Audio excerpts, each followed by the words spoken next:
Yo, what's up guys? Welcome to a new Titanfall 2 video. Today we're playing on Glitch. This is a gameplay I recorded a few days earlier. I managed to achieve a 40 KD in this match. I think even a bit above that. I don't know how many kills I got in the end totally, but we'll see here soon. And I just wanted to talk about how you can become a little bit better at Titanfall. And I'm not gonna go into movement and all that stuff because this is already like known for most people. If you don't know, you can move a lot in Titanfall. There's a bunch of different mechanics that you should definitely try to learn, such as slide hopping, tap strafing, and so on. Air strafing. There's many others. I recommend you just check out the full guide from BlackWidow for that.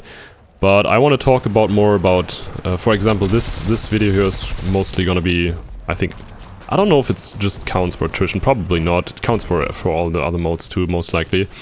But there's some stuff you can do in your gameplay that will maybe change the way of the game a little bit.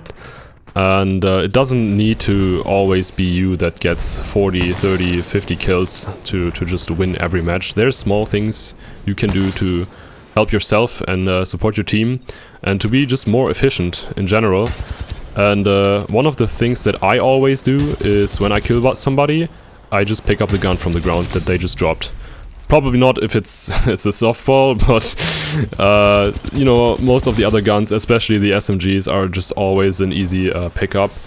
It definitely helps, especially, I'm running Kraber, and I wouldn't recommend you do this if you're starting out with Kraber, but if you're already very good with Kraber, I don't think there's any reason why you shouldn't do it. You can see me here, I just picked up a Volt from the ground. If you're new, I would recommend you always stick to your gun and don't pick up the secondaries from the ground. You can do it, but only use it not every time. Try to play Kraber even in the very dangerous situations where you're probably gonna get killed, but I would still say stick to the Kraber and then die if you miss the shot. But only this way you'll get used to these situations where you think you're gonna lose the fight and you still try to hit a shot and get nervous. That's the only way you learn. But if you're at a stage where you have already gotten some good aim and reflexes and you don't stress out every situation there's an SMG shooting you when you're playing Kraber or so, you can definitely just pick up an SMG or any other gun for the matter from the ground if you kill somebody, just to be in a safer spot when you empty your Kraber shot. And not the mag, just you shoot, and if you miss you want to immediately switch to your secondary. And your secondary is not supposed to be a Re. Re is great. There's people that go absolutely crazy with the Re, but I would recommend you just pick up an SMG from the ground, exchange that for your secondary by pressing E onto that weapon if you see it there. And if you're about to lose the fight because, well, you just missed a shot and the other person is running SMG, well, you just take out your own and see how it goes. But let me just say, don't do it if you're learning a new gun. You have to get used to the spread of the weapon and just the whole feeling of it. Don't do it if you're new to it, because then you'll never get used to these dangerous situations. Another big game changer is looking at your Titan meter. Your Titan meter consists of the blue bar and the yellow bar. And the blue bar is basically, I think, what is guaranteed for you already in terms of percentage you have for your Titan that's ready. And the yellow one is when you get multiple kills in a row and you achieve some sort of potential. If you keep killing people, you're gonna get your Titan faster. And if you die, you might be at a blue 20% and yellow 40. And if you die, you're gonna be set back to 20, something around that. So you want to keep killing people. And what you can do is, the funny thing with Titanfall is, well, you will always eventually get your Titan, but you can control how fast you do it, of course, by getting kills. But to get your Titan, you could either get 10 to 12 pilot kills, but if you die in between all the time, 6, 7 times, oh my god. Excuse me. If you die 6 to 8 times, you'll get it at some point, but you'll need a lot more pilot kills to get it. But for example, on Complex, what is possible if you, for example, get EPG or Cold War with grapple and you get on top of the map and you do some wall runs there, throw a frag grenade or so, you can get 3 kills of pilots without dying pretty quick, and then just kill a few grunts.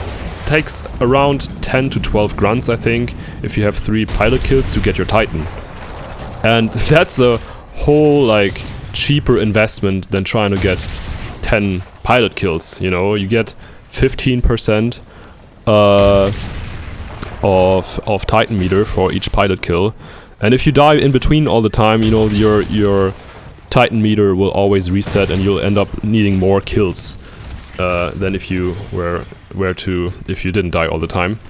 So it's definitely worth trying to be a little bit sneaky at the start, but still aggressive. And then if you have like 3 kills, 4 kills already, just go for grunts. Try to play a bit safe, just kill a few grunts, get your Titan within the first minute, and then just demolish them, you know.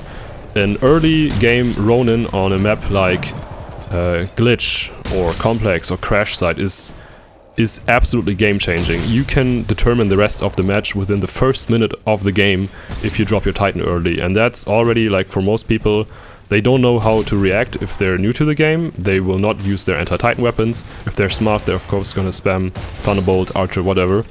But it's definitely worth to look out for these grunts at the start of the match of attrition. And another thing that I haven't really implemented myself, but that is definitely, like, possible if you're playing as a team, which most Titanfall players are not doing, you could technically all run battery boost, which most people are already doing. I think it's the best boost overall. You can tell me your opinion in terms of that, but I think it's just the best deal, especially if you're running a Strider Titan. You know, you get 20% of your core, you get a shield, and what you could also do is kind of, like, if you're hanging out in Discord with friends, you could also just have everybody is running battery boost, or maybe a few people, and the person who gets their Titan first will not use their battery. They will just embark, and then a teammate will give them a battery. That still gives that Titan 20% core meter for the core, and a shield. But the person that gave the battery will also get their own Titan a lot faster. I think you get around 30%. Don't get me wrong, I'm not 100% sure, but around 30% for their Titan meter. So it's a way better investment to have somebody else give you a battery than to use your own. Because when you use it on your own, you get 2 advantages, shield and core. But if somebody else does it for you, you still get it, while they also get their Titan faster. And, well, you don't want to hop out of your Titan probably at that moment, but maybe if there's a safe chance, you can also get out and then use your battery on their Titan if they want a shield, like, a lot. If they're Scorch or Legion, they probably don't need a shield really. But when you lose your Titan at some point, you could just eject, disembark, whatever, and then you still have your battery ready if you haven't used it on a mate yet. So if you just get a few kills and get a few grunts again, you can just get your extra battery, pop into your mate with 30% extra, and boom, you have your Titan ready within another 1 minute or 2 maybe. So I don't think most people are doing this, because, well, most people are playing alone, but it's definitely something I want to try when I'm playing with followers next time, see how that goes, and I think you could definitely dominate even more. And yeah, this is for this video. I don't know how many, like, talk videos I'm gonna be able to do, because Titanfall is kind of old and most of the things have already been said. By Teacup, for example, you know, the Let's Talk series, fucking amazing, millions of views. But, you know, maybe there's some topics people haven't talked about yet, so maybe we can get into that. Yeah, if you want to see me play live, you can check out my Twitch. I also play with followers if you want to join us in the lobbies. So just join my network there and we can have some public and private matches. And yeah, that's it for today. Stand by for Titanfall.